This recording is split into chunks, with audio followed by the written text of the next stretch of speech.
नमस्कार, आदाब, सत श्री अकाल, जय जोहार, जय झारखंड साथियों। मैं आपका दोस्त और होस्ट मोहन पटेल और अपने कार्यक्रम साहित्य यात्रा में बहुत बहुत स्वागत करता हूँ। इस साहित्य की यात्रा करते हुए अब हम अपने राज्य की सीमाओं के पार दूसरे राज्यों में आ गए हैं और उस राज्य में जो कि प्राकृतिक संसाधनों की भरपूर, पहाड़ों की रानी कहा जाता है और हरियाली से भरपूर राज्य है झारखंड। उसमें एक ज़िला है बोकारो। आज हम जिनके साथ मौजूद हैं वो झारखंड राज्य के बोकारो ज़िले में स्थित एक प्रखंड है नवाडीह में, जहां वो निवास करते हैं, श्री शिरोमणि राम महतो जी, जिनकी अभी एक पुस्तक आई है सभ्यता के गुणसूत्र। तो आज इन्हीं से मिलना है, आज इन्हीं का साक्षात्कार करेंगे और इनके जीवन में साहित्य से लेके साहित्यकारों को लेकर के हर चीज़ पे बारीकी से बात करेंगे। तो आइए हम अपने प्रोग्राम में आज के मेहमान और वरिष्ठ साहित्यकार, पेशे से शिक्षक श्री शिरोमणि राम महतो जी का स्वागत करते हैं और बातचीत करते हैं। शिरोमणि सर, आपका हमारे प्रोग्राम साहित्य यात्रा में बहुत बहुत स्वागत है। धन्यवाद। सर, सबसे पहला सवाल जो अमूमन सबसे हमारा होता है वही सवाल आपसे कि ये साहित्य के प्रति आपके जीवन में रुचि कैसे पैदा हुई? दरअसल बहुत शुरुआती दिनों में जब मैं चौथी कक्षा में पढ़ रहा था, यानी तब ये झारखंड नहीं, तब ये संयुक्त बिहार था। हाँ, बिहार ही था। ये 83-84 की बात रही है। तो उस समय हमारे घर में रामायण का पाठ होता था, मेरे चाचा करवाते थे जी। तो बहुत सारे गांव के लोग आते थे, बैठ करके रामायण का पाठ करते थे। मैं उन लोगों के साथ में मिल करके रामायण पाठ करता था साथ में। फिर रामायण के प्रति मेरा इतना रुझाव बढ़ गया कि मैं कभी भी रामायण खोल करके खुद अकेले बैठ करके, या फिर हमारे गांव में एक पंडित जी हैं, उनका नाम है प्रयाग पांडे, तो मैं उनको बुला लेता था और दोनों साथ करके रामायण खूब पढ़ता था। हमसे वो सीनियर हैं, करीब 10-12 साल हमसे बड़े होंगे। अच्छा। लेकिन उस समय दोस्ताना व्यवहार हो गया था एक साथ में, जबकि मैं उस समय 10-12 साल का रहा होगा और वो कम से कम तो 25 के आसपास रहे होंगे। लेकिन फिर भी एक साथ में पढ़ते उड़ते, बाद में हम लोगों के बीच में बहुत दोस्ताना संबंध रहा। तो मैं उनके साथ ही रामायण वगैरह पढ़ने लगा और पढ़ते पढ़ते जब हम अयोध्या कांड में राम वनगमन को पढ़ते थे तो उसका विदाई का जो प्रभाव ऐसा होता था कि झरझर आंसू रोते थे हम लोग। तो इसी क्रम में मेरे नाना को पता चल गया। अब मेरे नाना जो होते थे वो थोड़ा सा धार्मिक विचार के भी थे, थोड़ा सा खेती किसानी वाले आदमी थे ही। तो धार्मिक विचारधारा के, तो वो भी रामायण का पाठ घर में बराबर करते थे, है ना। और वो बहुत कुछ जानते थे, रामायण के अलावा सामाजिक थे और मंत्र विद्या में भी वो सिद्ध थे। मतलब हाँ, समाज में जानने वाली चीज़ों को प्रैक्टिकल ज़्यादा उन्होंने हाँ, ज़्यादा वो जीते थे और सब कुछ करते थे। संत जैसा नहीं थे लेकिन सब कुछ वो करते थे। तो फिर वो एक दिन वो हमको दे दिए, बड़ा खुश हुए कि मैं रामायण वगैरह पढ़ना शुरू किया हूँ। तो बड़ा खुश हुए, तो हमको उन्होंने दिया श्रवण गीता पढ़ने के लिए कि लो इसको तुम पढ़ो। तो शायद उनके मन में इच्छा ये रही होगी कि मेरा ये नाती है, श्रवण गीता पढ़ेगा तो मेरी बेटी दामाद को आगे चल करके अच्छा से मान करेगा, सम्मान करेगा, है ना। तो ये उनके विचार में रहा होगा, क्योंकि श्रवण जो है पुत्र का एक मिसाल है, उदाहरण है, छवि है, लोगों के बीच में इमेज है। तो ये सोच कर उन्होंने, जब मैं उसको पढ़ना शुरू किया घर ला करके, तो पढ़ते हुए मुझे लगा कि अरे ये तो ऐसा लिखा हुआ है। तब मैं ये नहीं कह सकता क्यों मेरे मन में ऐसा जगा कि मैं भी श्रवण गीता लिखूँगा पहली टाइम।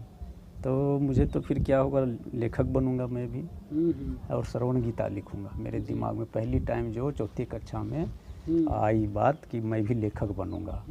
तो फिर मैं श्रवण गीता लिखूंगा, तो कैसे लिखूंगा, मेरी तो राइटिंग इतनी अच्छी नहीं है। तब मुझे इतना ज्ञान नहीं था कि जो किताब जो छपी है वो मशीन से प्रिंट हुई है। अच्छा। मुझे लग रहा था कि राइटर ने खुद इसको अपने हाथों से लिखा है। स्वलिखित है वो। हाँ, स्वलिखित है, वो हाथों से खुद लिखा हुआ है।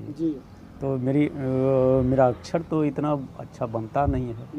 तो फिर मैंने पहला प्रैक्टिस शुरू किया कि मैं अक्षर बनाऊं बढ़िया से, हैंड राइटिंग जिसको कहते हैं। करना शुरू किया। हाँ हाँ, तो मैंने हैंड राइटिंग बनाना शुरू किया और तब से मैंने सुधारा अपनी हैंड राइटिंग को। तो फिर एक आने वाले 1-2 सालों में मेरी राइटिंग ऐसी हो गई कि बिल्कुल किताबों की मैं नकल कर देता था। क्या बात मेरे है। टीचर जब देखते थे तो देखते रह जाते, अरे यार तू प्रिंट कर दिया है इसको एकदम। कितनी सुंदर हैंड राइटिंग। हाँ, कितनी सुंदर, हर कोई तारीफ़ करते थे। जी। तो वही फर्स्ट टाइम ये इच्छा जगी। फिर मैंने 6ठी कक्षा में आकर के एक लोकगीत लिखा, जो लोकगीत मुझे अभी याद नहीं है।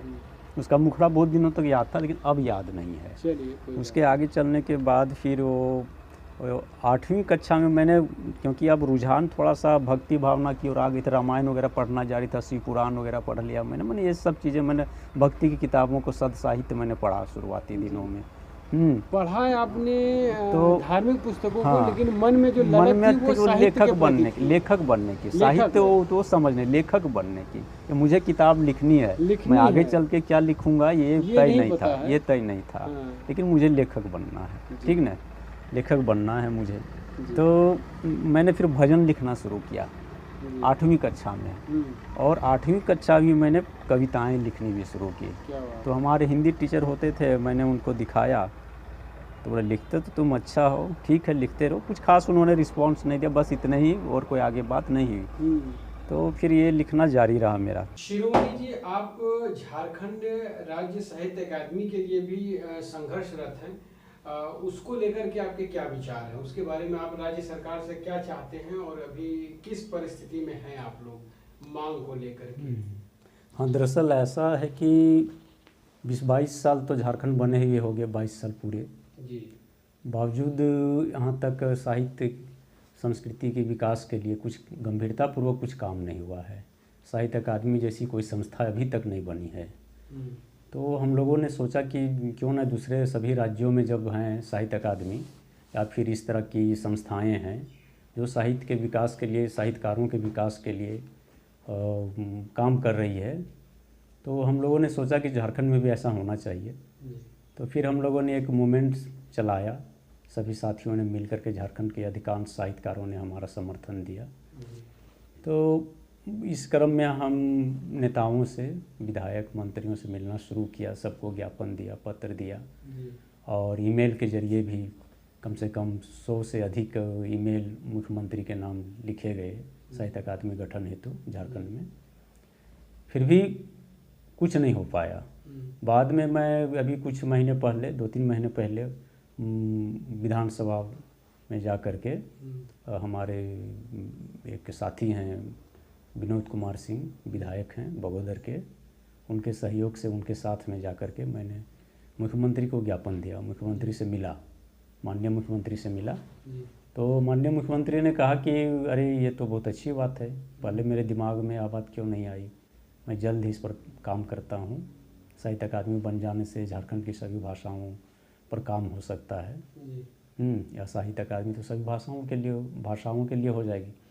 तो उन्होंने आश्वासन दिया मैं जल्द ही इस पर कुछ करता हूँ, लेकिन अभी तक तो 3-4 महीने बीत गए, कुछ हुआ नहीं है। देखिए आगे क्या हो। हम लोग यही चाहते हैं कि साहित्य और साहित्यकारों के प्रति सरकार कुछ ध्यान दे, है ना, और साहित्य अकादमी जैसी संस्था का गठन करे, ताकि दूसरे राज्यों की तरह झारखंड के साहित्यकारों को भी सहायता मिले, कुछ सहयोग मिले, और यहाँ की जो लोक कथाएँ हैं, लोकगीत हैं जो विलुप्त हो रहे हैं, उनका संचयन किया जाए, फिर उनका प्रकाशन किया जाए।